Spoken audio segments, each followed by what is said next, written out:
Hey, Petty fans, welcome to episode 7 of the Richard Petty Motorsports Podcast, presented by Petty's Garage. 7 episodes in, Chris. It's moving right along. Today is number 7, and then we are filming one on Friday. We're not going to tell you who the guest is, but it's pretty big time. Yeah, we're going to be on location for that one down in the Charlotte area. So that's all we're going to give you. Looking forward to heading down there. Just to give you a little sense of where we're at, we just came off of the race at Homestead, and I think we did Homestead and the road course since the last time we chatted with y'all. So, we're 3 races into the season. Looking forward to going to Las Vegas this weekend. Got Medallion Bank on the car, so be sure to tune in and root for Eric and the guys as they head out to Vegas.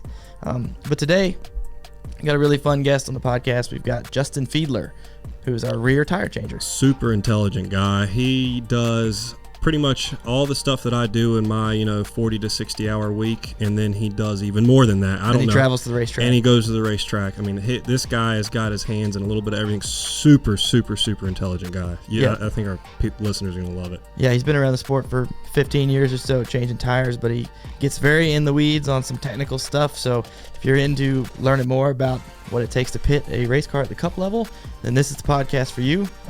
We really appreciate everybody listening and who have been listening and supporting this show so far. Please remember to subscribe to our YouTube channel, also on our Apple Podcast channel, Spotify. Go back and listen. Last time we had Eric Jones and Rick Corelli on together. So if you haven't had a chance to check out that episode, go listen. And here's Feeds. My name is Justin Fiedler. I am from Milwaukee, Oregon, and I am the rear tire changer. Welcome. Thank you for, we're really pumped up. I've been wanting to have you on for a while for a lot of reasons. I mean, obviously, you're on our pit crew, but you do a lot of podcasting yourself. I do. I think you're a very multifaceted individual. I was telling Chris on the way here, I was listing off all the things that you do and you're into, and he goes, "Is this guy married?" I am, and I have a son. Yeah. That's the first thing I said. I was like, is he married? Yeah. And then he's like, yeah, he's married and he has a kid. Yeah. So it's balancing a lot, but thanks for your time. Yep, for sure. You came just from practice, right? I did, yeah. If I smell bad, I apologize. I did put a clean shirt and a clean hat on, so hopefully I don't smell too bad. Well, like I said, we've been social distancing. We're on opposite ends of this conference room table, so no worries there today. So you started off by saying you're from Oregon, right? Yep. So how do you get from Oregon to North Carolina? A long and winding road, honestly. Yeah. I grew up in Oregon. I was actually born in southern Oregon, a little town called Medford. It's not too far from the California border, and then moved to kind of the Portland area. That's where Milwaukee is. Milwaukee is a suburb of Portland. Okay. And went to high school there. Kind of the more formative years were there. And then my dad was always a NASCAR fan. He did dirt racing and stuff. He's from the Midwest, and we always watched racing. Earnhardt fans growing up, and got done in Oregon and went to college at the University of Miami in Florida. And why did I go from Oregon to Florida? Because it wasn't Oregon. Mm-hmm. And I only applied to 2 schools. I was kind of planning on going to Arizona, and then applied to Miami just for fun. I'd never even been to Florida when I applied to go to school there. Ended up getting a half scholarship. So moved to Florida, go to school there for 4 years. And then in between, my dad decided that he wanted to work in racing. So in 2004, 2005, my parents moved from Oregon to North Carolina because my dad wanted to get into racing. So kind of followed him in at that point. But and the funny thing about my dad is they moved to North Carolina, and my dad's first real job working in racing was working for Brendan Gaughan in Las Vegas. So my parents moved to North Carolina, and then my dad... to Vegas? Well, no, my mom stayed in North Carolina because my brother was here going to school. Okay. And then my dad went and lived in Vegas for like a year and a half or something like that while he was working for Brendan. So, but then after college, I came here because I wanted to get into the sport. Gotcha. Wow, that's crazy. So that's a long story, in just a few minutes. Yeah. Yeah. So what was your dad's position working for Brendan Gaughan? My dad's a truck driver. He's been a transporter driver for a long time. He still is in the sport. He works for Gibbs. He drives one of their Xfinity haulers. I did not know that. Mm-hmm. Wow. So you get to see him fairly often? Yeah, every week. Yeah, that makes sense. That's awesome. Yeah. Yeah, that's great. Well, that explains a lot then how you got to that point. We've talked with a couple of other guys. Chris Hussey brought it up a couple weeks ago that, he always had a passion for the sport, but he grew up in Asheboro. And so he was like, well, I don't know if I lived somewhere else in the country, if I'd have had the drive or the will to just like pack it up and move somewhere and come to North Carolina. So that's cool that your dad just said, "Hey, I want to go in racing," and Yeah, like him and mom, like he, when I was a kid, I mean, my dad's kind of a jack of all trades, master of none kind of guy. I mean, he knows how to do all kinds of stuff, but he was a truck driver at the time, and like they sold everything, sold the house, sold, I mean, all their stuff, and moved out because that's what he wanted to do. And mom was like, "Yep, let's do it." She's cool with it. She was cool with it. Wow. So, all right. Golly. So when you went to University of Miami, what did you study? I have my bachelor's in marketing with a minor in sport administration. Okay. So I got my degree in sport management. yeah, I was gonna do that. I was gonna do like the full sport program, but I was like, then I was worried I was gonna be like too kind of pigeonholed in sports. Oh yeah, So yeah. I know what that's like. Yeah, I did the business degree to like, and then just added on the sports stuff. But I was setting myself up to work in sports. I interned with an event management company. I interned with the Florida Panthers hockey team. Like that's where I was going. Huh. So, and now I'm here. Right. Well, it definitely doesn't surprise me at all that you have the marketing background. I can tell, right? I mean, we've known each other for a couple of years now, and that's pretty evident. Where does Tire Changer come in?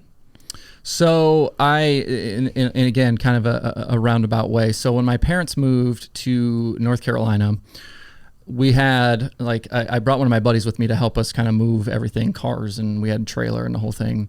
So we come to Charlotte, drop everything off with my parents, and then we take off to Florida. And like my buddy was going to come with me and stay for a couple of days in Florida. Well, on the way down, we stopped at Daytona, and we went through the Daytona USA Museum there. And they have like the stupid like tire change challenge deal in there or whatever. And it like there's like literally handles on the wheel. And like it's like, just super cheese ball. And I actually to this day still have like my certificate that they give you that tells you your pit stop time. And you literally get to change, like you change one tire, and it was like 16 seconds. So to change, are you like the guy, how like back in the 80s in the arcades that there was always the guy like the lead of the Pac-Man thing? No, I was not. Oh, you're not. That was not me. No, like we were laughing the whole time, and it was super dumb. But that was kind of like the first time that I had done something like that. Yeah. And then in college, I think it was in between my junior and senior year, I worked for a company called National Tour for the summer. My dad was actually working there at the time as well. So I got kind of a summer job there. And at the time, Nextel was the sponsor of NASCAR, of the Cup Series. And they had this huge glass, they called it the Glass House. It was this huge display. And it took 10 semi-trucks to haul this thing around. And it had simulators on both sides, and then the inside was all glassed in, air conditioned, and they had, they were trying to sell you cell phones, and they had a DJ tower and all this type of stuff. So I was on the crew that DJ tower to sell cell phones. Exactly. Nice. Yeah, super cool. Great marketing. So I was a part of the road crew. Well, in the middle of this thing, they literally had like a pit, or a garage area, and they had a cutaway car. So half the car had a body on it, and half the car you could see the chassis. And people would they would have guys in there do demonstrations on the car.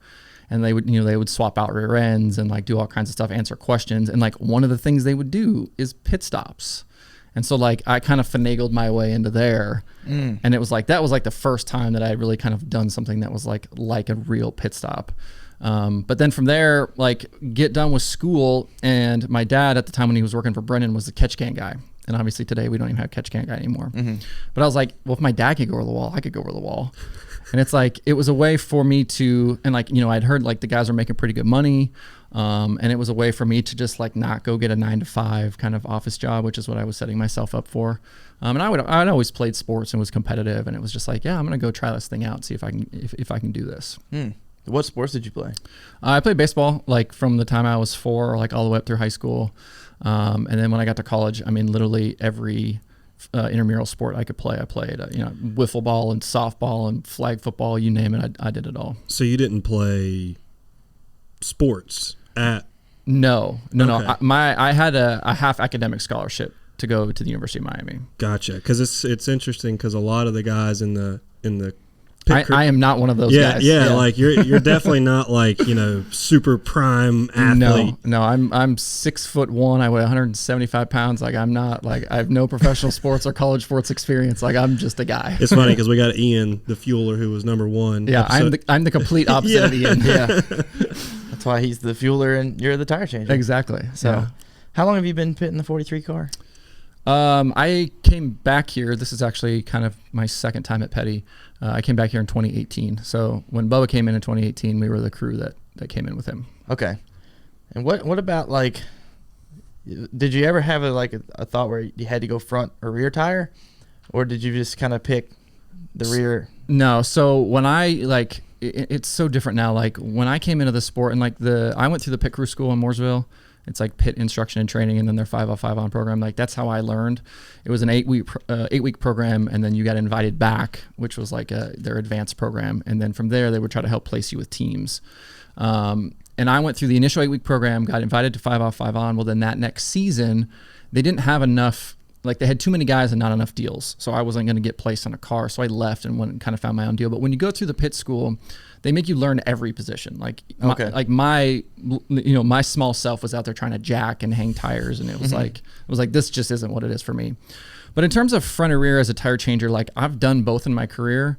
But for some reason, the opportunities for me have just always seemed to come in the rear. Like 95% of the pit stops I've done, I've been a rear changer. Okay. And like I've done the front, I've done cup races in the front and truck races and Xfinity races, but just for whatever reason, and like I don't care either way. Like I'll do either. Do you see one as being more challenging than the other, or it's just like one isn't more difficult? It's like, what we always said was like, if you can play from behind, you can be a rear tire changer. If you need to be ahead, you be a front tire changer. Okay. Because you get a head start. Obviously, like the car's rolling to you on the front versus in the rear, you're chasing it down.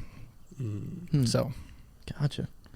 And so you're also are you doing both truck and Xfinity this year, you guys? Yes, we did that. We did the full truck schedule last year and part-time Xfinity, and then this year we're doing full-time of both of those. So for those who are listening and may not have like a driver in Xfinity or truck, tell us who you're pitting and why they should tune into those races so they can cheer for our crew. Yeah, so on Saturdays we're helping out Brandon Brown. The 68 Xfinity car, super cool deal. Like Doug Randolph is the crew chief. He's super experienced, but family owned, great group of guys. Yeah, they're from like actually up not far from where I grew up. Yeah, like they have a shop in Virginia. Yeah. But like super cool. And like they're, I don't want to call them overachievers, but like, they don't have as much funding as all the other teams, but they still run really well. So it's like really fun for us to go in there and help those guys out. And then on the truck deal, we do Sheldon Creed. We did him last year and then got Brock back this year. Yes, you're defending champions in the truck series. Yeah, back to try to get another one. That had to be a lot of fun. It was super fun. Yeah. Again, like great group of guys. And Sheldon's family is fantastic. Like they kind of took us on a little mini vacation after the season last year after we won the championship. And, like a big deal for them was making sure we came back this year. And like they came to us towards the end of the year and was like, do you guys want to come back? And we're like, absolutely, we want to come back. That's wonderful. So super fun. Yeah, I was really pumped for you guys. We were watching that race and, we thought it was over. I know. It was over. A heck of an ending to crown a champion. James didn't even believe it. James, like, we were celebrating, and James still thought there was a lap left. And so he was like, why are we celebrating? Wasn't that the way? I'm like, no, it's over. We won. I was thinking about this before we came in today, and I don't exactly know how to phrase it, but, from the driver's side of things, if people look at, say, like a Kyle Busch, and he goes down and competes in the Xfinity Series, fans sometimes don't like that because they feel like he's trying to whoop up on kids or he's so much better than everybody else. Why is he doing it? But what they may not realize on the crew side is like, you're still competing against other Cup crews. Oh, yeah. So I would think that the competition is just as stiff and Yeah, just it's- as fierce in those series as it is on Sunday. It's absolutely no different. I mean, any major truck team, any major Cup team, or any major Xfinity team has a Cup team pitting their car. And like the only real difference between the three series in terms of pitting is just like how difficult it is. Like the trucks are by far the most difficult to pit. The tight fender wells and the shock packages they use and like trying to do adjustments on those trucks. And like for me in the rear, it's so much longer.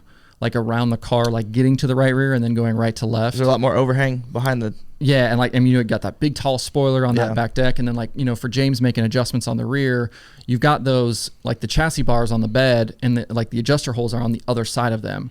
So it's like, you have to reach over this chassis bar to put the wrench in, but then the wrench has to be way longer so that you can actually spin it to get it over the chassis bar. So it's like you end up with these wrenches that are like, 3 feet long or something ridiculous. But the trucks are by far the hardest to pit, but the competition level amongst the three is not different from Friday to Sunday. I didn't even realize. I never thought about that they'd be harder or easier to pit. Oh, yeah. Trucks are the hardest by far. Cup is the easiest by far. Gotcha. Why is the Cup easiest?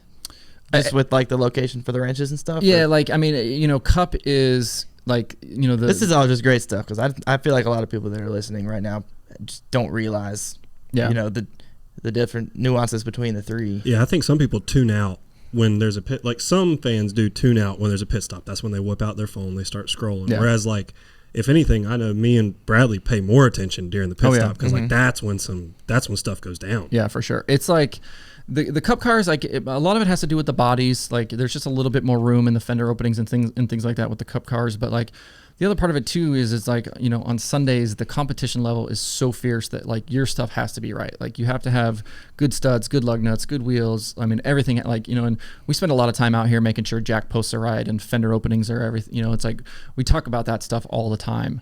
And you know, there's small adjustments we can make to the car to help out, and you know, we work with Joey, the car chief, on a lot of that stuff. So but Cup cars by far easiest to pit, and it's like that's why you see the fastest stops on the Cup cars, because obviously all the most talented guys are pitting them, but on top of that, they're the easiest to pit. That's great to know. What does a normal week look like for you? You know, between Do you mean like races? just changing tires, or like all of the other stuff that I do? Life. That's a great question. Let's start off with just changing tires, and then we'll fill in the. So like this week, for example, and I don't know when this is going to come out, but we just got back from Homestead. So we were at Homestead Saturday, Sunday for Xfinity and Cup. We had Monday off from any sort of pit stop activities. We were in yesterday, and it kind of depends on the week. So like this week we did, instead of having a practice, like a full team practice on Tuesday, we split up into our kind of position groups, and we did some meetings and some drill stuff. We looked at a bunch of film, and you know, we kind of meet with the coaching staff. And We should clarify this is here at RCR. At RCR, yeah. All the, like, we're part of the RCR family here, so like we get together with all of the RCR pit crews and the RCR pit coaches, and like because they're our people or whatever. But so we met with them, went over a bunch of stuff, did some drills. You know, everybody's kind of got your list of things you're working on. And then today we had a full team practice, did a bunch of stops and some drill work. And then tomorrow, today's Wednesday, tomorrow's Thursday. We won't have anything tomorrow because by Friday we're going back to the racetrack because we're headed to Vegas. So we'll pit Friday, Saturday, Sunday this week. So usually if you have a week where you're pitting, like some crews, you know, if they're only going to do one race, maybe two races, they might practice 3 days a week. But once you kind of start getting to 2 races, 3 races, like the coaching staff's going to cut it down and just try to keep some of that wear and tear off. It's a long season. So, you know, 2 days a week practice is kind of about the max. But yeah, so like today, practice today, and then I'll have tomorrow off, but then we fly out at 10 o'clock on Friday morning to go to Vegas. And then that Friday and Saturday is extra practice too for Sunday. Yeah, I mean, to a point. Like the truck race, not so much. Just like there's not a lot to carry. I mean, like, yeah, hitting lug nuts is the same, and the tires and the wheels are the same, but like just the rhythm of the stops is so much different.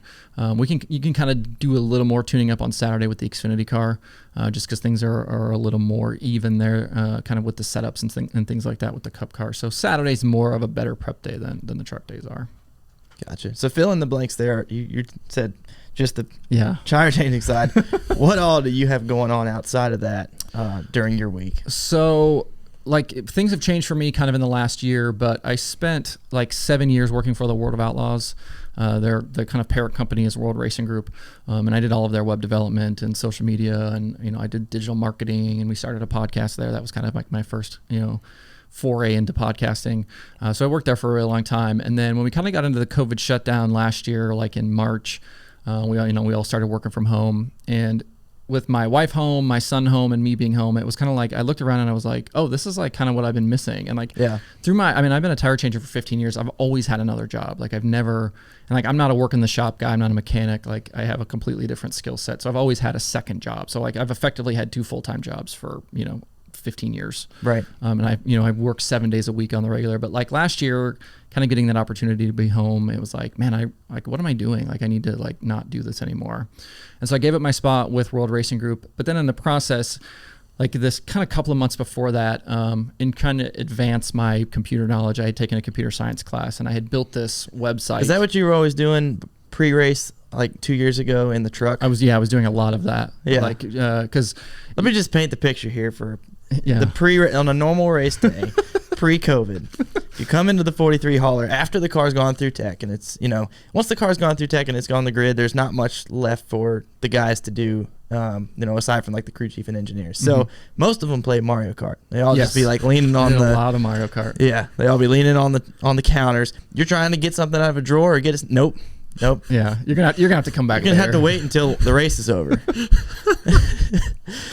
And so you'd walk through, and they're not moving. You squeeze through all the guys as they're having their intense battle, and then over up against the cabinet where the spare engine is, be Feeds sitting there on his laptop, working away. Yeah.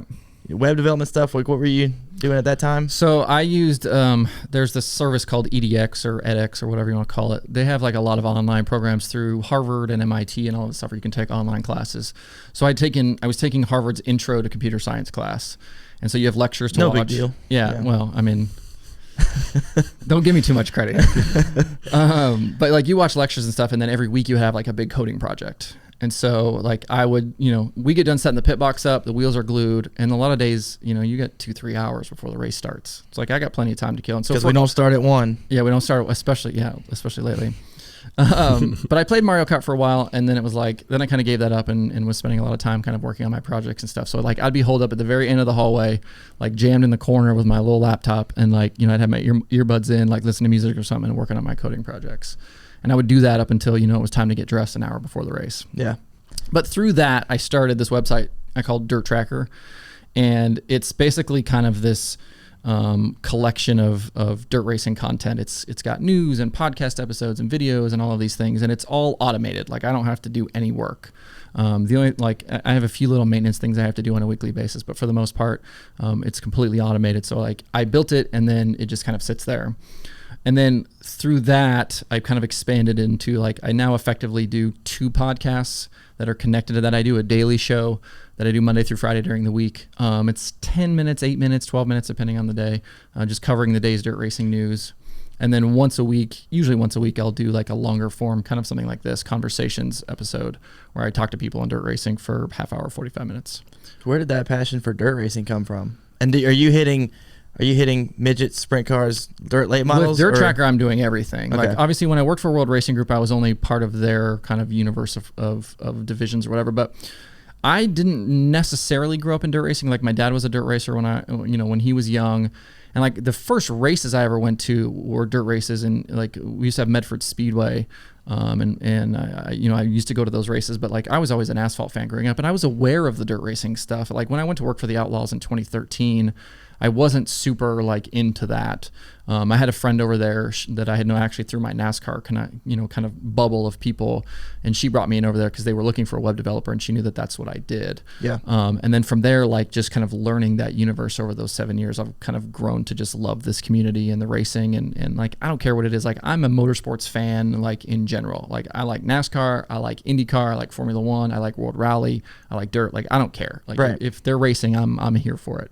And so that's like the fun thing now is like with Dirt Tracker is like I can watch midgets and sprint cars and late models and street stocks and modify. Like I don't care. Like I'm here for all of it. Oh, it's interesting. So you'd be the perfect person then to ask, what are your thoughts on the Dirt Bristol? We actually got to go up there a week and a half, 2 weeks ago for the Tide announcement. Mm-hmm. And it was a sight to see. I'll tell you, it was really weird. I mean, it was cool, but like Bristol looks very different. Oh, yeah. Well, and like they just did... Because like, you've got the Bristol Dirt Nationals, which are happening the week before, which is kind of like for more traditional dirt racing divisions. Then you've got the NASCAR weekend, like at the end of March. And then in April, there's 2 World of Outlaws weekends. One's the late model weekend and one's the sprint car weekend. But like they did a test session, or like a couple of days of a test session for the Bristol Dirt Nationals. And I saw some video on Twitter. Yeah, like where they had like, they basically just were like, they're trying to figure out the track surface. So they just brought a bunch of guys up there, and like some pretty big name like dirt racing guys were up there. Scott Bloomquist and Jonathan Davenport, for those people that know dirt racing. But seeing Bristol with dirt on it, like when we go there, like Bristol is so small, right? Like the stands are right on top of you. It's this little tiny racetrack. It's got 2 pit roads, but like with dirt on it, it seemed huge. Right. It seemed cavern. Like I was like, that's a great way to put it. Yeah, it was Very wild. wide. Yeah, it was wild how much bigger it looked. It looks way more banked too. But it's less banked. Yeah. They Right. actually took banking out of it. Like they built like at the bottom where the apron is, they've actually built up past where the wall is. And so it's like, from what I heard, it's like 6 or 8 feet taller, like on the bottom, than it would be for like an asphalt race there. And so they've actually taken a bunch of banking out of it to try to make it, more susceptible or whatever, more racy for the dirt stuff. But I think it'll be interesting. Like our cars are obviously not super set up for dirt racing. Yeah. And you've seen it with the Eldora stuff the last couple of years. It always kind of turns into this wild thing. But it'll be interesting. 250 laps around there with the bunch of yahoos that we have in the Cup Series. It could be the 50-somethings. Yeah, it could be real interesting. Yeah. Richard and Eric were kind of going back and forth about it. And according to Richard and his, he's got, his experience, he raced a lot on dirt back for sure. back in the day. And he said, is probably going to harden up and just be like a really, really, really slick asphalt track at a certain point. Yeah. And that's going to be the challenge is, who can make your car stick on an incredibly slick track. And that's like what they do for Eldora is, they've got to get it so that like that the track will last. They've got to make it super hard and super slicked off for it to be able to work. But like, it's like the speed differences that you're going to see between like that weekend before with the Bristol Dirt Nationals and then even later on when the sprint cars come in is going to be massive compared to like what the Cup cars are going to do around there. Yeah. I think we hit a good spot to take a quick break. All right, today the Richard Petty Motorsports Podcast is again presented by Petty's Garage. Petty's Garage is from the mind of Richard Petty himself. Petty's Garage is a haven for any fan of speed. That's right. Petty's Garage is a full-service speed shop dedicated to continuing the legacy and reputation of the King. The experts at Petty's Garage provide exceptional engines, tuning, and high-performance parts for you, the enthusiast. Famous for the high-quality service and craftsmanship, Petty's Garage embodies Richard Petty's passion for being the best. The best. Whether you're adding on to a current project, upgrading your ride completely, or just need our tuning department to squeeze out that last little bit of power from your engine, you can trust Petty's Garage to give your car performance that the King would be proud of. That's right, Petty's Garage has you covered, so visit them online right now at pettys-garage.com. And we're back. We're back. I want to talk now a little bit about our pre-race, y'all's pre-race waving tradition. I posted a TikTok actually of it. I've posted about it a few times, but it got a lot of traction. You have some TikToks that have like insane amounts of views. I know we're closing in on 1 million on one of them right now. That's nuts. Thank you. Yeah, I don't know if I'm still trying to figure out TikTok. It's wild, man. Like I don't get it. Like I have a TikTok for my deal, and I don't understand like why some things do well and some things don't. It's funny. Our buddy and his wife's cousin Lane sent a. He's gonna love it. We shouted him out, by the way. He's gonna love it. Hey Lane. He sent me a TikTok of you this morning, and I don't know if he realized that was you and what you do and that you like work with us and stuff. I was like, we're having him on this afternoon. Yeah. So and it's like I do video work, and I think I do professional stuff. I would say it's really good. I mean, I don't mean to pat myself on the back, but I'll make something, we put it on TikTok, and it flops. It does nothing. Yes. And then he will just go out there and be like, la-di-da-di-da. Yeah, you just hold your phone up. And all of a sudden, I didn't even make that video that I used. I just added some words to it, you know. And then it just took off, and I'm just sitting over here salty. Yeah, you're just mad. Spent 2 hours editing that video. Yep, so and it gets nothing. If I'm thinking back to Ian's episode, I think he went through kind of how it started. We've always done it, so we don't need to quite go down that road, but you said the record's 31 for guys that wave back? Yeah, it's low 30s for the guys that have waved back. Like, it was one of those things where it's like the 43 was like, it was just something they did, right? Mm-hmm. And it's like... That was before you? It was before me even. Okay. Yeah, like I mean James, like our carrier James has been on the 43 for a while, and it was something that happened like while he was like, and I think he was maybe even one of the first to do it. But it was just like it was like a respect thing, and it was like then once you get on the 43, that's just what they do. And it's like even if you weren't super down to do it, like James is out there, like you're not going to leave your guy out there, waving by himself. Mm-hmm. And so it's like you just get on the 43 and that's just what you do. And like I think people think that we're like being like mean or like making fun of people or something, but like that's not what it is at all. Right. Like it's legit, like we're just trying to like show some sportsmanship, like wave everybody off pit road. And like James talked about, like the reason he started was because he noticed that there were a lot of guys where like when they would roll down pit road, like nobody would wave at them, like their own teams wouldn't even do it. Right. And so James was like, well, I'm gonna do it because I'm at least recognize them. But it's just like it's just what we do. And it was funny, like it seemed like nobody really knew what we were doing for a while, and then all of a sudden it was like there was all this attention. And it was like we were getting interviewed and we were on TV, and it was like this whole thing. And it was like we've been doing this for 5 years. Why all of a sudden is this like a big thing now? But like it's super cool. We do it in Trucks and Xfinity too. It's like it's just part of our group now, and it's just what we do. I'm surprised that more people haven't taken the lead, and I'm kind of glad that it is our thing. And it is unique to us, but half the teams make fun of us. They think it's stupid that we do it. So that's and I don't care. I mean, I don't care about that. There's a reason they're not on our team. Exactly. Yeah, and I think the way that that Ian talked about it too is that, and we've seen it even as of recent, there still is a level of danger to our sport and to the drivers. Oh, for sure. When they take off, and you want to beat everybody, but you never want anyone to get hurt. Of course not. And so that's kind of the way I look at it. I mean, I think you would agree that that's the way, at least say, hey, good luck to you, and make sure like Yeah. everybody comes back in one piece and okay at the end of this thing. And and then as soon as cars are off pit road, it's like, okay, shift into game time. Yeah, it's like, we even have that with the RCR teams, right? Like the other pit crew guys. It's like we hang out with them all week. There are guys that are like we treat them as teammates, right? But once the green flag drops, like it's on. Like I don't care who you are. Like we're gonna mop the floor with you. That's just how we roll. Yeah. And it's like, but it's not different like with the drivers and like certain people, and it's like you want everybody to have a good race. Like and we were talking about this the other day, right? Like when we beat people off pit road, like I don't want to beat you off pit road because you had a mistake.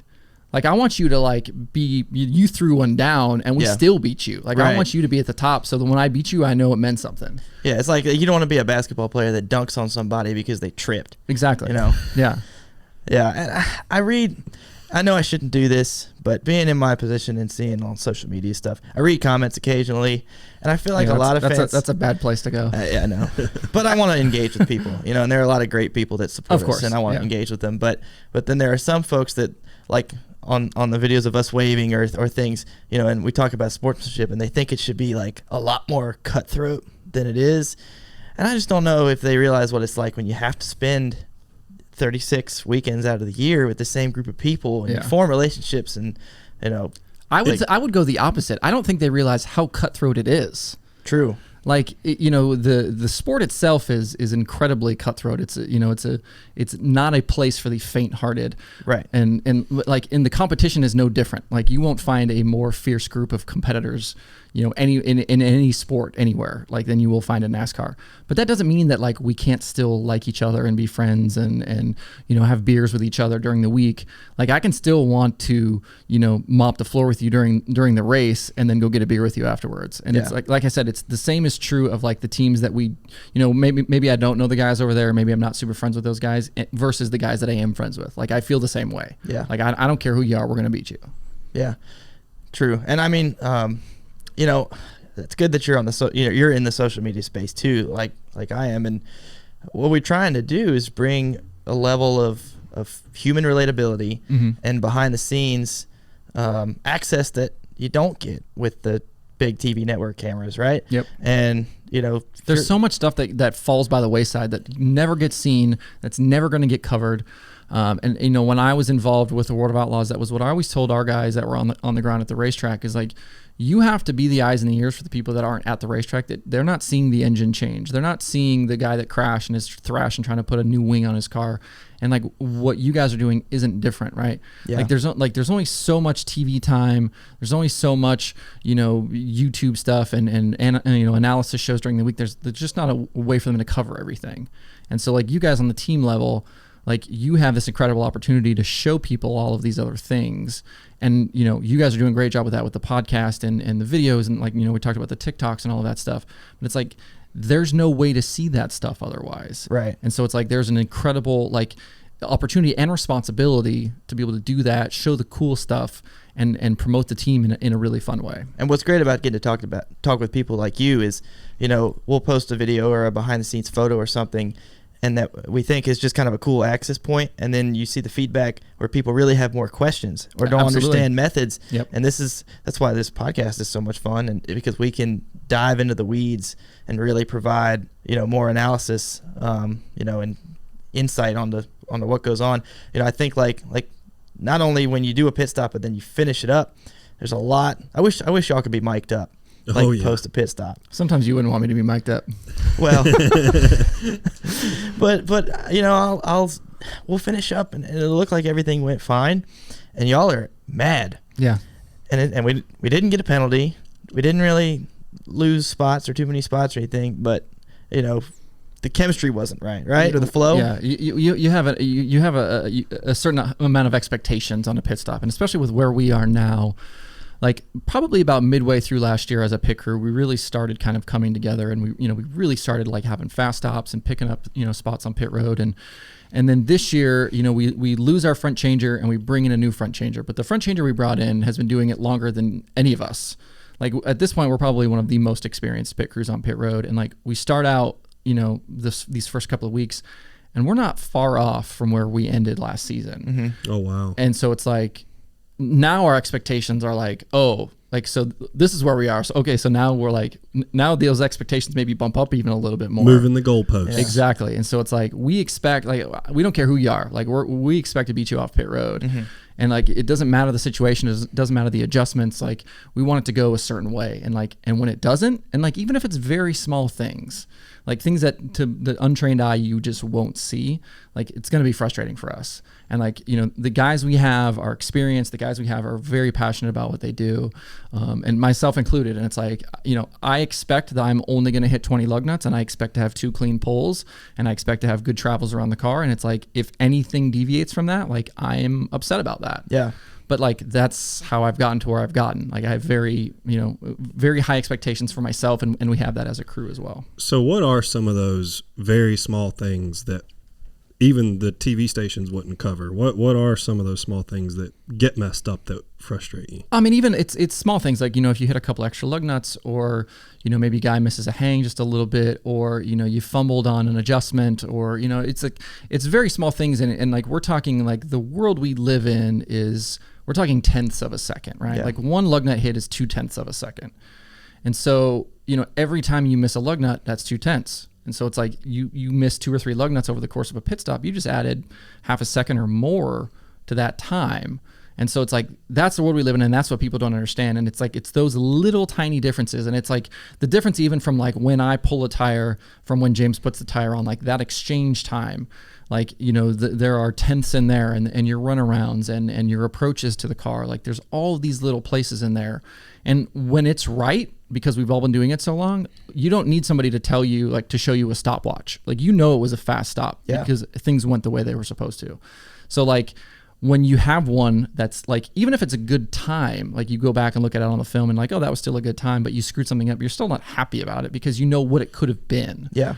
And like, you know, pit stops, like, and one of the things I like about golf, right, is you can't beat golf. Right, like you don't win golf. Even if you go out, that's a good way to put it. Yeah. Even if you go out and you shoot 59, you probably like, man, there was that one putt. If I would have made that, I could have shot 58. Mm-hmm. And pit stops are no different. Like if you drop, you know, if you go to the racetrack and you know you're dropping 1180s on them, like right now, like that's getting it done. Yeah. But like you're gonna watch that stop and be like, man, if we would have just done this, I could have done 1175. Yeah. And it's like you're always chasing just that little bit more, a little bit more, a little bit more. There's two kind of hot button topics I want to touch on. The first, I've seen some traction lately about like the post-race lug nut penalties in the sport, which luckily I don't think we've been plagued by recently. But yeah, knock on wood. Don't put that on me, Bradley. Well, I know, but what I want to what I want to have you clear up here, and I don't remember who tweeted this the other day. We obviously spent way too much time on Twitter. Yeah, but, for sure. Like. It was about the fact that, you know, the penalty report came out, and there's all these numbers that I do remember who tweeted. I'm not going to name them. Yeah. And it was I like, know who you're talking about. Yeah, right. And it was like, well, there's, you know, teams say they want to spend or save money, but there's $80,000 that they're spending.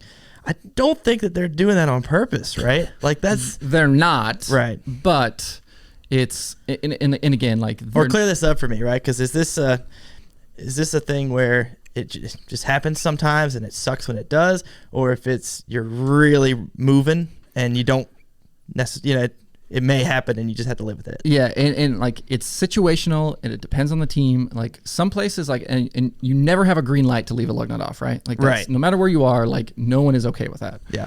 But like in certain situations and in certain places, like if you do, then okay, I guess we'll just pay the fine, and like you don't hear about it. Like I have worked at places in the past that was the case. Like I left a lug nut off at Pocono at one of the teams I was on, and I fully expected to come back the next week and get yelled at, and nobody ever said a word to me. Gotcha. Okay. But like, and again, it's situational. But like in those cases, you know, if you look at a lot of those teams, they're running towards the front. You come in for that last pit stop. They're trying to maximize track position. And like a lot of times what'll happen is like just a tiny bit of an early drop, or like, you know, maybe a guy misses going on and that lug nut just doesn't get hit as the car is leaving. And it's like, so be it. That's just what it is. And it's like, that's the world we live in, where it's like things are so tight and you are moving so quickly. The margin of error is so small and you are so far out on the edge that's just going to happen sometimes. Gotcha. And like some teams in some places are okay with that, and some teams in some places aren't. So like you kind of have to understand as a pit crew guy, like situations. You have to understand, who you work for, Right. And whether that's okay or not okay. That's a great way to explain it. And I think that says that there's some truth, but I think it was a lot of misconception after some of the recent chatter that I've seen. It's not happening on purpose. Like, guys aren't Exactly. doing it on purpose, for Right. sure.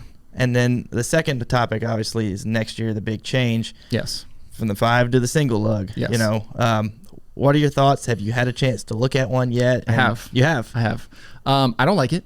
Right. But as being a human being, we don't like change, and I like what we do. I like that we're not Formula One, that we're not IndyCar. We don't have 25 guys over the wall doing 2-second pit stops. Like we have at this point, like even the move from 6-man to 5-man. Like I didn't like that move either, because it's like I liked what we were doing then. But we'll adjust. That's what we do. Yep. We've done it a bunch of times, and like even the small things that people haven't seen over the years, the different rule changes, we've absorbed all of them. And every time they were like, "Oh, you guys are going to be slower now." And it's like, yeah, we're slower for a little while until we start to figure it out, and then pit stop times start coming back down again. Yeah. And it's like the same is true from when we went from 6-man to 5-man, like 14, 15-second pit stops at the racetrack were like kind of the norm for a while. But now you see that pit stop report coming out every week after we've been doing it a couple of years, and now like the 11s are starting to come back. Right. So this move I don't love. I have gotten a chance to see it. The exact gun and the exact setup hasn't completely been decided yet as of the time that I got to see it. They may have made that decision since then. This was back in December or January when I got to see it. And I did get to hold a version of the gun and hit a version of the gun. It is completely different. Right. I mean, night and day. Wow. I mean, you have a lug nut that's huge. You have a gun that weighs dramatically more, is much larger. They've been talking about like how much air pressure we're going to need to run is way more than what we run now. It's going to be a completely different deal. And like even as much as like you're going from a 15-inch wheel to I believe an 18-inch wheel. And it's like the size is going to be different for sure, like in terms of like how wide it is. But the issue that I see is the depth, like because you have so much more tire now. Like whereas now, like you can do pretty fast pulls and get the tire clear of the fender. Now it's like you're almost gonna have to sit further away, and you're gonna have to pull further to get it clear. So it's like there's gonna be a lot of stuff that's gonna be very, very different. A lot of stuff for us to adjust to next year when we make that move. But are those like adjustments and challenges also kind of exciting? Maybe A little bit, yeah. Yeah. And I'm not gonna say it on the show because I don't want people to know about this, but I have an advantage a little bit that I think is going to benefit me next year. All right. So I think that could be good. I'm not going to say it because I don't want to let everybody know about this, but Right. I can tell you guys afterwards. Okay. We look forward to that. But I think I have an advantage. I think I'm going to be good with this going forward. So I'm curious. Everybody talks about the one lug nut and all that, but from a dummy perspective like me, are we gonna? I think that the stop should be faster, right? But are they going to be about the same? Are they going to be slower? What do you think? Well, that's part of the thing we don't know yet is like based on the decisions NASCAR makes with the gun, they're going to control to some extent how quick the stops go. Because if they make certain decisions about the way the gun's built and how many RPMs the gun runs, like if we can run a ton of RPM, then I mean we could do Formula One type stuff where we're super fast. But if they slow it down and they don't let you run as much air pressure, or they knock some RPM out of the gun, then I mean they could make you do 13, 14-second pit stops like just with one lug nut. So it really depends on the situation and what they eventually decide on what that setup looks like. Have you ever wanted to try what do they call it where like a Formula One team will do 2 cars back to back? Oh, double stacking? stack. Yeah. Yes. Dude, that's so I cool. love double stacking. That is so neat. Yes. I love how excited the presenters get. Oh, they're doing the double stack. Yes, that would be awesome. And I've said this before on my social media, and at some point in my career, I want to pit the Indy 500. Like, and I don't care. Like, it doesn't matter what car. Like, we could be the last car on the grid. I just want to do it just to be able to do it and say that I did it. Like, that would be so much fun. Like, even if I only got to do one stop. And, like, for what we do, like, I don't like going to Indianapolis. Like, the pit road there is just It's horrifically bad for what we do.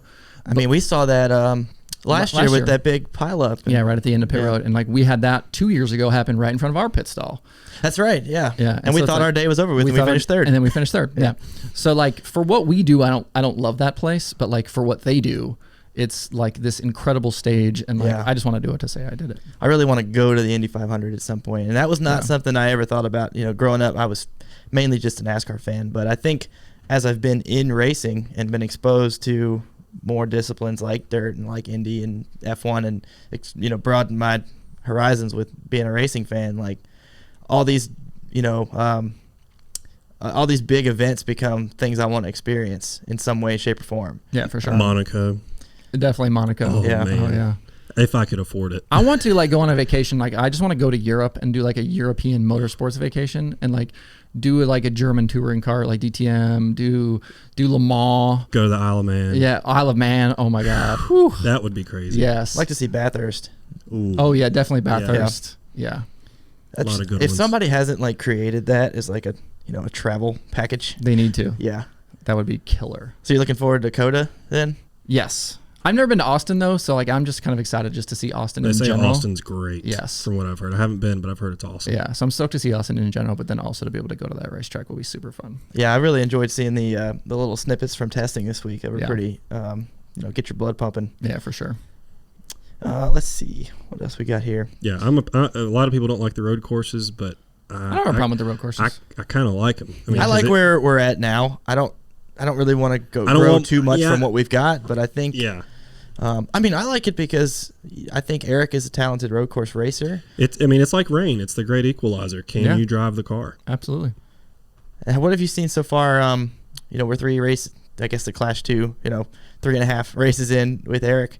Do you notice differences with drivers and how they enter the box? Oh, for sure. Yeah. Yeah. Everybody's different. Like, and like you don't even need to work with the driver to see that. Like you know that for sure. Just watching guys on pit road. Mm-hmm. Eric so far, I think has done a really, really nice job of coming into the box. Like, I think we had a little bit of issue in Daytona for the duel where he went long in the box. That's so easy to do on the super speedway stuff, just with the brake setups and the speeds and things like that. But this last weekend at Homestead, we were coming around the 24 all day, and like he was coming around and like still setting himself up, putting him in a good position for us to pit the car, and then also for him to leave, because you see that a lot. Like when you're coming around, you get nosed into a box, and then the guy can't get out because he's too deep or he's too turned one direction, towards the left or whatever. But he did a nice job. And like what we want as pit crew members, I want you to bring the car in hot and lock it down. Yeah. And like where it stops from there, like I don't really care. But like don't slow roll me, don't do this like stop go thing, because it's like that's the point where I don't know where you're going. Mm-hmm. But as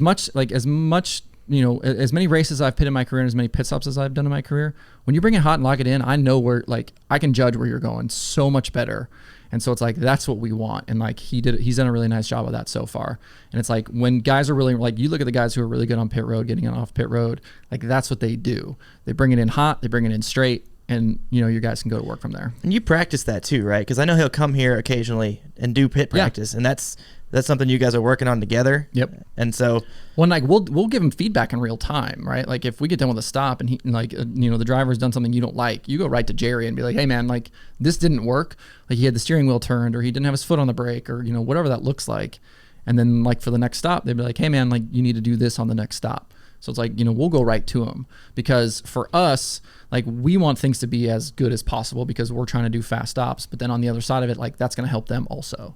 So like we want it for them. So it's important for us to give that feedback in real time. I think that adds just another layer of respect that I have, not only for you guys, obviously, but another layer of respect that I have for the drivers to know that like after they've done all that on the track, whatever they're dealing with out there, then they have to make corrections on their pit stop too. Absolutely. It's a whole other layer of like, wow, Eric really is out there. Like, well, and they get reports, like they get a full report of what their rolling speed is on pit road, what their in lap is, their out lap. Like there's a ton of time to be gained or lost there. So it's really, really important that they do that stuff. And they don't get to practice either. Like, yeah, a lot of times they don't. I mean, when we did have practice every week, you'd come down pit road during practice. Yeah.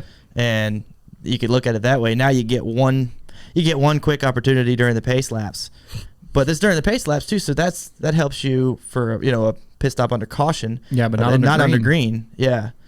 So there's so much, and like you were saying, Chris, if folks are watching races but tuning out the pit stops, I'm hopeful that this episode will really have them tune in, look closely, pay attention to the drivers, what they're doing, in addition to everything you guys are doing, yeah. and then really look at that that final graphic that comes up as everybody's rolling off pit road, who's gaining spots and who's losing it, and then check out the finish of the race and see where you're at. If you see, like, when you get done with a round of pit stops on TV, like, look at pit road and see how many guys are either running back to their box to look at the TV or looking up at the big screen to see how it played out for the top 10. Because, like, you get done with a stop. It's just like the Jumbotron at, like, an NFL game. You can kind of see, like, what the cars are that, you came in with a certain group and, like, where you left, and then you're looking at the board to see, like, oh, like, did we pick up? Did we lose? So it's like the pit road is a competition within the competition, right? Like, we're not the show. People are not paying buying tickets to come see us do pit stops. But inside of this greater race is this other thing that's going on that is just as competitive, if not more competitive, than what's happening on the racetrack. Yeah, if we ever gain 2 spots on pit road, we're freaking out in the living room. Oh, I'm jacked up. Yeah. I mean, because it's kind of, I won't say they're freebies, but it's like, it's a free throw. It's like kind of, yeah. I mean, a lot of places it's easier to pass on pit road. So it's like if you can pick up 1 or 2 spots, and if you can do that through the course of the day, you can get 1 here, 2 there. Like, you can change the entire face of a race by just a couple of pit stops. Yeah, it's cost people wins so many times in the past, and absolutely. So I hope folks get a little bit better sense of that, and they should pay attention to what the crews do right after the stop. Definitely, because they they don't just like finish up and throw their stuff down and go take a seat. It's crack open a cold one. No, we get pretty pumped up about it. Yeah, let's I got a couple fan questions on Twitter. We posted a poll, so let's do it. Let's see what we got here. Our first question. Actually, we answered the first question. Okay. Second question comes from @TylerStukesbury on Twitter. Thanks for your question. Justin, what's the scariest moment you've had on pit road? I've been in 2 fires. Those are probably the scariest. I've never, knock on wood, been hit on pit road. I've been pretty close to being hit on pit road a couple of times, but it hasn't actually happened. I mean, technically, you're getting close to hit every time. Effectively, but, yeah. I mean, even this weekend, like coming around the 24, like every time, like the timing. I know we were close to them a couple times. Yeah, and it's like they come around us, and then literally as I'm getting up off the right side, like the 24 is pulling out, and we are meeting head on. And so it's like, and some guys are really great. They'll give you a nice little running lane. You don't have to worry about it. Other guys, not so much. And I've had my hands on A-pillars before and trying to like get skinny or whatever. Like, I think there's even a picture somewhere in one of the NASCAR magazines of like, it's at Richmond, me and Kyle Busch. And it was like literally we met at the corner and I just put my hand on his hood and pushed, like, you just want to get off your feet. So at least if he hits you, you just tumble. Yeah. And like, there's literally a picture of me with my hand on the hood with my feet up in the air, just to get off my feet. But I've never actually specifically been hit, so to speak. But so fire. The 2 fires I've been in, and like we had a massive pit road fire years ago, which is one of the reasons I wear a full face helmet. But I was in one where the jackman or the fuel man was reaching in to pull my tire. We were doing a right front packer. And like something had just sparked up and like literally his entire leg was on fire. And like, I mean, I have, it's like on my Instagram account, there's a screenshot of it. And it was like, he didn't realize it. He has a full face helmet on and an apron and all of these things. And it's like, I'm smacking him going, hey bro, you're on fire. So that was one. And then the other one was, Darlington several years ago. We came around to the left, a little fuel had gotten spilled and like, lights up basically the entire left rear corner of the car, like while I'm hitting my on pattern. And it was like, I can't, like it was under green. And it's like, I can't let this car leave with no lug nuts on the left rear. So I stayed in and got all 5 tight. And it was like literally the moment I got my 5th lug nut tight, my carrier had a hold of my fire suit. Like we've got those loops on the shoulders of the fire suit. He had his hands in there and it was like ripped me out. Like as we were leaving, and like I have a picture of that on my Instagram too, and it's like literally there's just a fireball like around me. But it's like I can't listen to, and it's like you see it, like I know that I'm in a fire, but I'm like I can't put the driver at risk and not get lug nuts on the left rear because he's gonna haul ass out of there and then be out on the racetrack. Like I can't do that at Darlington, so I stayed in there and hit the lug nuts. Yeah. And it's like from my position, like that's the thing that like not scares me, but the thing you worry about the most is fire. And like I wear full fire underwear underneath my fire suit, So it's like I'm wearing a multi-layer fire suit plus fire underwear plus a full face helmet plus a head sock plus fireproof gloves and shoes and all of these things. Because it's like, it only takes one spark. I mean, that's all it is. The new helmet you got is sweet. You like that one? It looks awesome. It Some looks people very, it told me looks they like like a it, and retro. some people told me they don't like it. So It looks like something that you would wear like on a, like if you had like a Triumph Cafe Racer bike or yeah, something. it's a vintage motorcycle helmet is what it is. Oh, so okay. Well, Yeah, that yeah. would make sense. Yeah, it looks sweet. Yeah, I like it. a I lot. liked it. You know, I used to wear this. It's like a British snowboarding helmet. It's called a Rock, and I wore those for 5-6 years, maybe longer. And like, it's great. It's a fantastic helmet, super light, but it's 3 pieces. Like you have the helmet, the goggles, and then the face mask. And like specifically like for night races, like when I have my light on, like I can't take the goggles off. So it's like if I have my helmet on, I have to have effectively everything on. And then like if you're in a situation where I have my helmet off and you have a quick stop, you cut a tire or something, it's a lot of pieces and things to do before you get up on the wall. Whereas like that style of helmet that I have now, like you just put it on. Yeah. Like that's it. Like there's nothing to do. Plus like there's so much vision. Like the Rock is great, like peripheral, but like because it's goggles, you can't see anything down, you can't see anything up. But with one of those, with that big shield, you have such a much wider field of vision. So that's why I made the move this year. I gotcha. Second question we'll do. This one comes in from @IsThatJonesBoy1. This is probably a better question for James, but I'm sure you got the answer. How heavy are the tires? 75 pounds. A piece? Yeah, a piece. Okay. And like they're a little bit less if they have an inner liner. I think they're 60 or 65 pounds without the inner liner. But then with the inner liner, they're about 75 pounds. So heavy. Yeah, that's why I'm a changer, not a carrier, because they're really heavy. Right. My gun weighs like 9 pounds. Let's see. Next question is from @SLBrownie. What is your workout regimen like? And are you and the other over-the-wall guys former athletes in other sports? We've talked a little bit about that. Yeah, I'm not. Our front changer is not. James, I don't think is. Ian, our gas man, definitely is. He played college football. My workout regimen, like as I've gotten older, is much less about lifting heavy as it is about just kind of self-preservation. I do a lot more stretching, a lot more light stuff, bands, foam roller. I've got a massage gun. And like I said earlier, it's a really long season. And I have like lots of little things. Like I got wiped out by a fuel can at Daytona last year and my toe has not been the same since. And it's like everybody has like silly little things like that. Like, I mean, over the course of 15 years, like I've done thousands and thousands of pit stops. And so it's like, for me, like I tried a couple of years ago to like gain a bunch of weight and get super strong, and I was lifting really heavy and it was great, but it didn't make me a better tire changer. And so for me, it's more about like, I've been told there's the 2 most important abilities are availability and durability. So it's like, I can't help out the team. I can't make money as a tire changer if I'm not healthy enough to go do it. Right. So for me, it's like, yeah, I do some strength stuff, but I'm 3 times a week probably doing any number of things to just keep myself feeling good. Next question we've got is from @GailDelaney PEI. She's asking about if when you're watching the driver come in, how do you determine when you jump over the wall, and how do you know your timing and accuracy is good on that? So for me on the rear, like the guys out front, like you have your pit stall and then one pit stall behind you. The pit stall behind you, you can jump once the car hits that back line. The guys in the front, the jackman, the carrier, the front changer, they have to effectively go as soon as they can. So really, when the car comes in, you hit that line, you're actually coming off the wall before that line so that your foot is in the box as the car is coming across that line. So you kind of play with that a little bit. For me in the rear, I don't do that. Like I don't like that back line doesn't matter to me. I want the car to be really deep because I want to come off the wall and not stop moving. So like if I came off the wall too early, like you have to remember on the rear, I have to wait for the car to pass me. Yeah. So it's like if I come off the wall too early, I have to come off the wall and then stop and then wait for the car to roll by and then start running again. Well, that's so you want one fluid motion. Exactly. Basically. So like when I come off the wall, like I'm waiting for like maybe halfway through the box behind us, because then by the time like I'm going to come off the wall and I'm going to probably go to my right a little bit, which kind of sounds counterintuitive when I'm going to end up running back left. But like I will take like maybe 1 or 2 steps to the right. And then as soon as that spoiler and that bumper clear me, then I am as hard as I can back to my left. And I want to not stop moving. Like it needs to be one fluid motion to get me there. So in terms of like reading the car, it's just experience. The more you do it, the more you understand, the more you see like, like the guys that start out, like it's a very difficult thing to feel out and understand like how to move with the car moving. Awesome.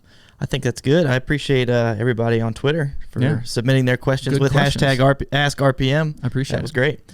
A few more things before we wrap up here. So we're 3 races into the 2021 season. Yep. How do you feel about you and the guys and the team as a whole, and where we're headed? I think we're super excited about Eric for sure.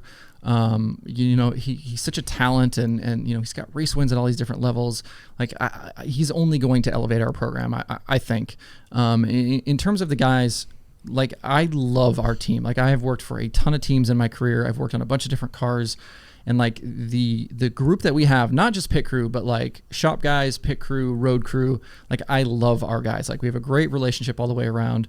And it's not uncommon for teams to be like almost adversarial between like the different groups, right? Like the road crew versus the pit crew versus shop guys. And we don't have that here. Like we are one group. We are one company. We are one team. And we've had the group we have now, we've had together for a while. And like, we've had a few different pieces here and there. Jerry's back for his second year, but like the rest of the road crew, Joey and Riggs and JD and like, all these guys, like we've all been together for a while. And then like our pit crew between me and James and Ian, we've been here since 2018 as a group. Mm-hmm. And, we're on, we've got a Jackman now that this is our second season with him. And then now we've got a new front changer this year, but like a ton of experience. Like we're working together really well. We just coming from pit practice right now, like we did some of the fastest stops in practice, today than we've done all year. And it's like you see this, this quick progression of, where we were, guys trying to kind of figure it out. And especially with a new changer, like a new piece there up front.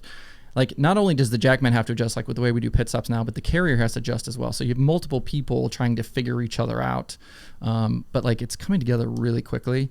And like you're starting to kind of see that like this weekend at Homestead, we had a couple of fast stops. Week before that at the road course, we had some fast stops. So it's like we're kind of building in that right direction. So I think we're in line for some good stuff. It almost sounds like, I've said it once, I'll say it again. I come from the basketball world, but it's almost like you guys are hitting your junior, senior year together. Yep. And like that is such a huge thing when you all start to click and you start to be able to do things without communicating verbally. Like it's really cool. Well, we want to be like something the team can lean on, right? Like even if you're having like the setup is missed or, like something is not going great on the racetrack, we want to be that, it's like, oh, when we come to pit road, like we're good. Like we don't have to worry about the pit stops. Like it's not a liability. Like we know we're going to come to pit road and at the very least we're going to maintain, if not pick up a couple of spots. And like we want to be that kind of leg for the team to stand on. Which could turn like a bad day into an okay day, right? Absolutely. Or a good day into a great day. You think about you're a lap down. You come to pit road, we leave as the first car one lap down, you get a quick caution, now you're a lucky dog, now you're back on the lead lap. Like that's what we want to do. That's what we want to be. It's like I remember turns your entire race around. Exactly. Yeah, like last year, what was it? The drop chain broke. Yeah, is that what Martinsville. Martinsville. And we were both looking at each other like, oh my gosh, we're gonna come out like blah blah blah. And man, we watched with a replay and who's the Jack? What's the Jack? Doug. And he's just wrenching on that thing. And I think you guys were like, what, half a second slower, maybe? Yeah. And we got together after that. I mean, as a crew behind the one, we're like, look, like we're up against it now the rest of the day. Yeah. Like we got a good car. We got to do everything we can. And like, we're going to fight. We're going to battle. We're going to fight. We're going to give everything we got. Yeah. That's what made that, how well we finished, even better. Yeah, for sure. Yeah, that was awesome. Before we wrap up, I want to make sure you have a chance to, talk about you mentioned earlier, the podcast you've got going on, but, where can people find that and where can they find and interact with you if they choose to? So I'm on Twitter at Justin_Fiedler, and I have a strange last name, Fiedler. A lot of people, I end up as Fielder or any number of other variations. Fiedler, Fiedler. And I try to be fairly active on my Twitter account. And like I know me and Bradley kind of go back and forth a lot with videos and screenshots and fun stuff. So I try to keep up with that. And then my kind of side dirt project is called Dirt Tracker, and it's spelled really strangely as well because it was like what I could get for the website address and all the social media handles so they could match. So very important. Yes. Yeah. Dirt Tracker is DIRTRACKR. Gotcha. Okay. So you're basically missing a T and missing an E in there. But yes. So I have the website, I have a YouTube channel, I have, I'm posting daily podcasts Monday through Friday plus longer form stuff. I'm on all the major podcast platforms, Apple, Spotify, like I said, YouTube channel, the website. So So check me out. Yeah, you should. I mean, you always give such great insight on your Twitter account. I mean, it's a great follow because you'll post GoPro videos from the weekend before where, either it could either be a good stop or I've really enjoyed your threads explaining sometimes when something goes wrong, and it really helps people understand but that's the stuff you're not going to see on TV when things go sideways. There are so many reasons why things go sideways, and I'm trying to just provide a little glimpse of that. Yeah, and that understanding. I have a question here though for your guys' setup. Yeah. How come he doesn't get to be on camera? Because we only have 2 cameras. That's exactly right. And the budget is whatever my bank account allows right now. Because when you watch, like obviously we're getting to see Bradley and the guest, and then every once in a while this voice comes in. We just decided to choose the 2 best looking people to put on camera. Yeah. That is not me in this case. I promise you that. Yeah. Well, I'm buying a new camera. Sony has come out with a lot of great cameras very, very recently, and I'm going to get one here soon. # sponsor us, Sony. Yeah. So I'm going to have one right here so that I'll be, if you're watching on YouTube. Right here, he says. I'm going to be very small, very, very small screen in the middle. Like in the corner. Yeah, and you're going to see me looking left and looking right. So, Yeah, well, that's exactly right. We're new to this, and we're figuring things out. And I have one Dale Inman story for you, by the way. Tell it, please. Yeah. So this isn't my first time at Petty. I've been at Petty, honestly, the very first Cup race I ever pitted was actually on a Petty car years ago, Casey Kane. But so I am on the 9 at the time, Marcus Ambrose. We're at Dover. It wasn't not super long into the season, the spring Dover race, and I'm out on pit road, just finished gluing my wheels, I'm the only one out there before the race, and Inman comes walking out. And he's kind of poking around, doing Inman things. And just Inman things. Just doing Inman things. And he stops me and he says, "What do you do for us, son?" And I said, "Well, Mr. Inman," I said, I change rear tires. And he kind of paused for a minute. And he looks me dead in the eye and he says, "You any good?" I said, "What? I'd like to think so. It's a Cup race, I'd like to think so." And he says, "Well, show us today," and walks off. Wow. And I was like, first interaction with Dale Inman ever. Obviously, it's the great Dale Inman. Had never had a conversation with him before. And it was that was my first impression of Dale. And I was like, yes, sir. Yeah. Yes, sir. Yeah. If you watch the first couple seconds of our podcast with Dale, he put Bradley in his place real quick. Because Bradley said, "Thought I just asked a normal question." Well, I thought he did too. And then Dale, you can watch the video and Bradley goes, "What car did you have when you were 16? And Dale just looks at him and he goes, "I rode the school bus." And I was like, I didn't even realize Bradley said anything wrong. Dale Inman's great though. Yeah, he's got his vaccine, so he's coming around. Don't let him get those hands on you too, boy. He gets that thumb in your. Oh my god! The knuckle to the chest was his more recent one, and I don't know how he learned those pressure points and Charlie horses and whatnot, but it'll drop you to your knees. He's brutal, man. Yeah. But he's fun to have around. I love Dale. Yeah. So much fun. Always a good story too. Yeah. We'll probably have him on the podcast again. Oh yeah. What we need to do? You could do a Dale Inman series. No, well we've talked about doing that. Yeah. But we need 2 more people. So to be able to do everything else and that. Yeah, for sure. But we're working on it. Yeah, for sure. Yeah, we want to do a series where basically, because Dale's thing is if you show him a picture, he can tell you sharp as a tack. Tell you the year, where it's taken, situation. I don't remember what happened yesterday. Yeah. And he remembers stuff from 40, 50 years ago. Yeah. Yeah, it's pretty awesome. But I think this is a good stopping point. We always tell our guests can't wait to have you back on, because I hope so. Yeah, this is hopefully going to turn into a really long-term thing for us. I think gaining some traction, but hey, need to make sure we get everybody subscriing. Yeah, listening. #AskRPM, #AskRPM, and we'll Bradley is all over that. So we're gonna be able to answer your questions. Field some new questions. Yeah. You got to subscribe on all the places. You got to subscribe on YouTube and Apple Podcasts and Spotify. Keep up with all the good stuff. Yeah. Well, thanks for coming straight here after practice. Yeah, no problem. Talking pit stops and for sure. Yeah, you didn't smell too bad. I hope not. No, all good. So awesome. Thanks, man. Thank you. Appreciate it. Mm-hmm. Well, that was a lot of fun. We really appreciate Justin Fiedler coming on and giving a lot of insight into pit stops, also some of the marketing, social media side of the sport, where it's headed. Just a great conversation, and we really hope you took a lot away from that. Please remember to, if you got a question for us here at the podcast, tweet it. Use hashtag AskRPM. As we do more episodes, we're going to be pulling questions from you guys and answering those on the show. So make sure you do that. And also make sure you subscribe to our YouTube channel, Apple Podcast, Spotify, pretty much everywhere you find your podcast. Go subscribe, listen to our previous episodes, and let us know what you think. We're looking at your feedback. We want to make this great for you and be interactive. So thanks to everybody for your support. Thanks for listening, and we'll see you next time.